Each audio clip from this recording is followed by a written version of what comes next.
Hello दोस्तों, नमस्कार। पवन Kumar student number 1 में आपका एक बार फिर से स्वागत है। दोस्तों हम पढ़ रहे थे हिंदी का टॉपिक। कौन सा पढ़ रहे थे? पर्यायवाची। पर्यायवाची में मैंने आपको दोस्तों इसके कुछ पार्ट करवा भी दिए हैं। तो हमारा पार्ट नंबर चल रहा है, वो कौन सा चल रहा है? वो चल रहा है दोस्तों 8 नंबर। पर्यायवाची के अंदर मैंने आपको 7 वीडियो अपलोड कर दिए हैं। यह 8वां पार्ट है। इसमें दोस्तों पर्यायवाची है वह कौन सा है, वो पढ़ेंगे हम दोस्तों कामदेव का। कामदेव, जानते हो क्या कामदेव को? जैसे कृष्ण भगवान है, श्री राम है, वैसे ही कामदेव है। आप ये बताओ मेरे को, कमेंट करके बता देना कि आपने कभी कामदेव की फोटो देखी है क्या? कभी भी? जैसे कृष्ण जी की है, गणेश जी की है, वैसे ही इनकी कभी फोटो देखी आपको? नहीं देखी। इनकी फोटो क्यों नहीं देखी, ये भी एक स्टोरी है जो मैं आपको बता रहा हूँ। एक बार क्या हुआ कि राक्षस है ना, राक्षस वरदान पाने के लिए क्या करते हैं? शिव भगवान की पूजा करते हैं। वो लगातार 5-6 महीने चाहे वो पूजा करते रहते हैं, चाहे 1 महीने, 1 साल, 10 साल, 20 साल, जब तक हमारे शिव जी प्रसन्न नहीं होते तब तक वो पूजा करना, उनकी भक्ति करना नहीं छोड़ते।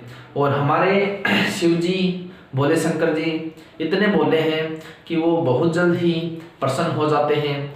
और जैसे ही वो प्रसन्न होते हैं तो जो राक्षस हो या देवता हो या इंसान हो, उन्हें वरदान मांगने को कहते हैं।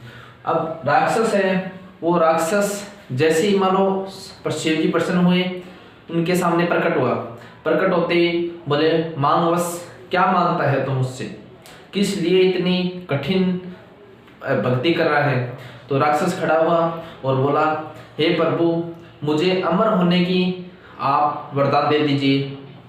तो शिव जी ने कहा, मैं तुम्हें अमर होने का वरदान दे दूंगा, लेकिन तुम्हें कोई नहीं मार सकता, लेकिन मेरा पुत्र ही तुम्हें मार सकता है, तुम्हारा उद्धार कर सकता है। बोले, ठीक है प्रभु। तो वह ये वरदान देके चले गए।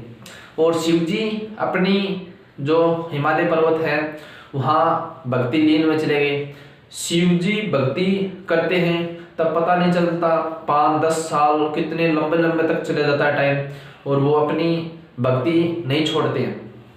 तो क्या होता है, असुर होते हैं, वो वरदान मांगते किस लिए मांगते हैं? कि वह जैसे किसी पर अन्याय करे या उजड़ मचाए, इसीलिए मांगते हैं। तो जो असुर भोलेनाथ जी से वरदान मांगा था, वह फिर कोहरम मचाने लगा प्रजा को, देवताओं को भी उसने आगे कर लिया था। इतना कोहरम मचाया था उस राक्षस ने। तो अब शिव जी से उसे राक्षस को वरदान प्राप्त था कि शिव जी का पुत्र ही उस राक्षस को मार सकता है। अब यह राक्षस को भी पता है कि शिव जी भक्ति में लीन है। अब राक्षस पुत्र होगा कैसे? सब देवता परेशान। फिर नारायण जी गए पार्वती मैया के पास। तो वहां जाकर कहा, हे मैया, अब हम देवताओं को आप ही बचा सकती हैं। तो पार्वती जी ने कहा, वो कैसे? तो जय नारायण जी, आपको पता ही है यहाँ की खबरें यहाँ करने। बोला, एक राक्षस है जो आपके पति परमेश्वर हमारे प्रभु शिव जी ने उन्हें वरदान दे दिया है अमर रहने का। तो वह बहुत घोर मचा रहा है, हमें परेशान कर रहा है। तो अब शिव जी को ये वरदान दिया हुआ था शिव जी ने कि मेरा पुत्र ही मार सकता है। अब पुत्र हो कैसे? शिव जी भक्ति में ली।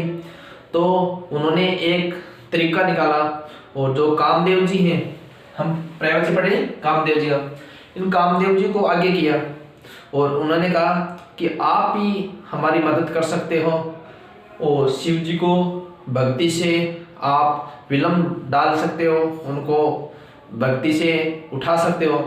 तो कामदेव जी हैं, इन्होंने कहा कि कि मैं उनको उठा सकता हूँ, लेकिन मैं उनकी भक्ति में विलम्ब डालूंगा तो वो तीसरी आंख खोलेंगे, मुझे भस्म कर देंगे।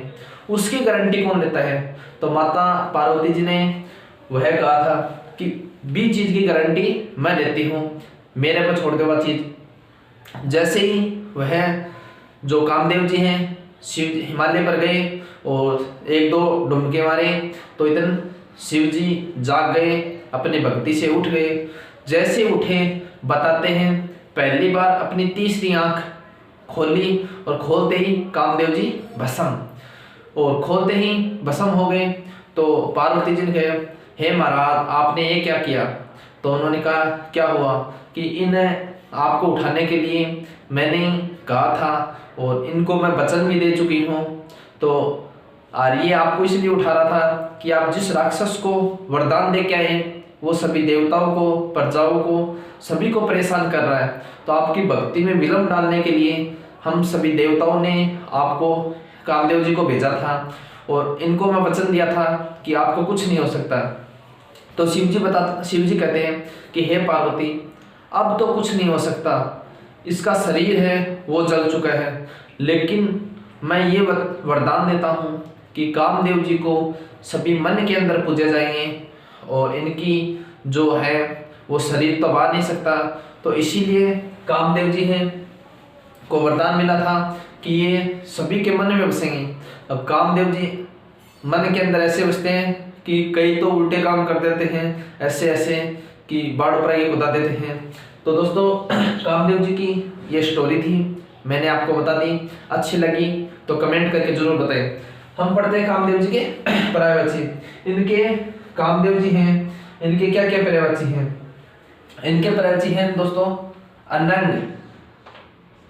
क्या है? अनंग। अब ये अनंग पर्यायवाची क्यों है? ए का मतलब अनंग, अनंग का मतलब है कि इनका शरीर तो है नहीं, वो तो जल चुका था, तो इसलिए अनंग। फिर है दोस्तों अनंग के बाद है काम, क्योंकि कामदेव है तो काम। फिर है दोस्तों काम के बाद में मदन, मदन भी बोला जाता है इसको, कामदेव जी को मदन। फिर है दोस्तों पच्चर। क्या है? पच्चर ये दोस्तों। फिर है दोस्तों मनशीस, ये भी कामदेव जी का पर्यायवाची है, मनशीस। फिर है दोस्तों उसके बाद में रतिपति। क्या है? रतिपति। फिर उसके बाद में है मनमय, मनमय ये भी कामदेव जी का ही पर्यायवाची है, मनमय। फिर है पदुमन। क्या है? प्रदुयुमन, ये भी कामदेव जी का ही पर्यायवाची है। फिर है दोस्तों वो है मीन केतु, मीन केतु। फिर है दोस्तों मीन केतु को मनोज,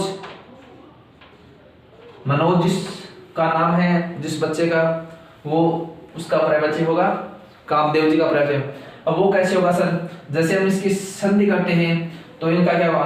मन प्लस अज, जो मन में बसते हैं उन्हें कामदेव जी कहा जाता है। फिर है पुष्प धाव, पुष्प धाव,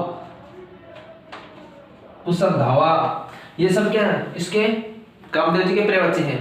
अनंग, काम, मदन, पच्चर, मनीषिस, मनशीस, रतिपति, मनमय, पुदुयुमन, मीन केतु, मनोज, पुष्प धावा, ये सब इनके पर्यायवाची हैं। फिर बात करते हैं गंगा जी की, गंगा मैया,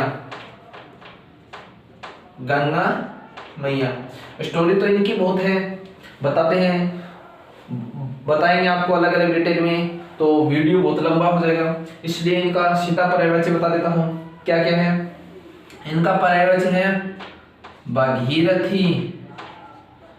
क्या है? भागीरथी, जाह्नवी,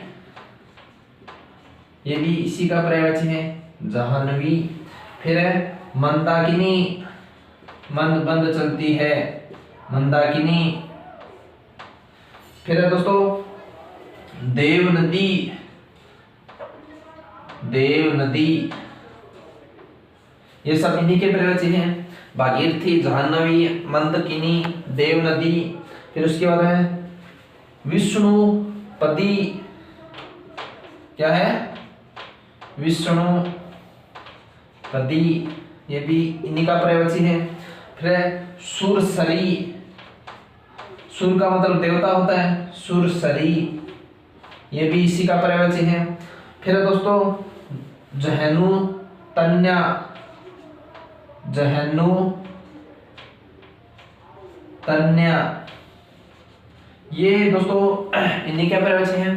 कामदेव जी का हो गया अनंग, काम, मदन, पश्चर, मंशीष, रतिपति, मनमय, पदु, यमन, मीनकेतु, मनोज, पुष्पधवा। गंगा मैया का है भागीरथी, जाह्नवी, मंदाकिनी, देवनदी, विष्णुपदी, सुरसरी और जहनतन्या। अब बात करते हैं नेक्स्ट पर्यायवाची की, इसको मिटा देता हूं, आगे लिख देता हूं। वो हम बात करेंगे दोस्तों देवताओं की, कि देवता है उसका, इनमें सब आ जाएंगे देवता में। देवताओं के कौन कौन से पर्यायवाची हैं, देवताओं के कौन कौन से पर्यायवाची हैं। हे देव, ये भी किसका पर्यायवाची है, देवता का पर्यायवाची है। फिर है अजर, अजर, अजर, अमर, देवता क्या होते हैं, अमर होते हैं। फिर है सुर, सुर माने भी देवता होते हैं, सुर यानी भी देवता होते हैं, अमर होते ही हैं। क्या है, अमर। भगवान, हे भगवान, अब तेरे ही भरोसे है हमारी नैया, आपको ही पार लगानी है। देवताओं की दो चार पर्यायवाची हैं, देव, अजर, सुर, अमर, भगवान।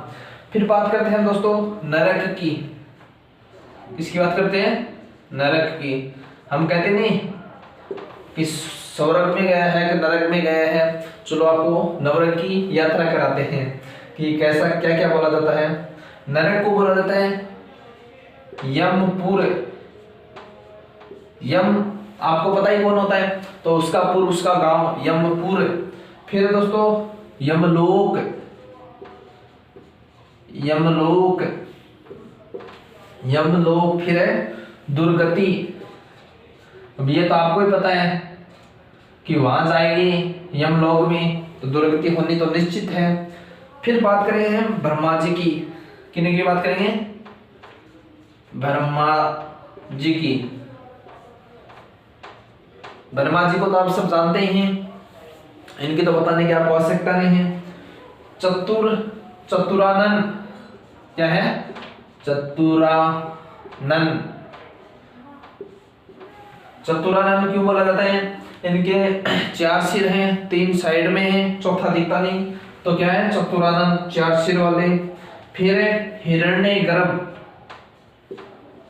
हिरण्य गर्भ। उसके बाद में दोस्तों आत्मभू, आत्मभू।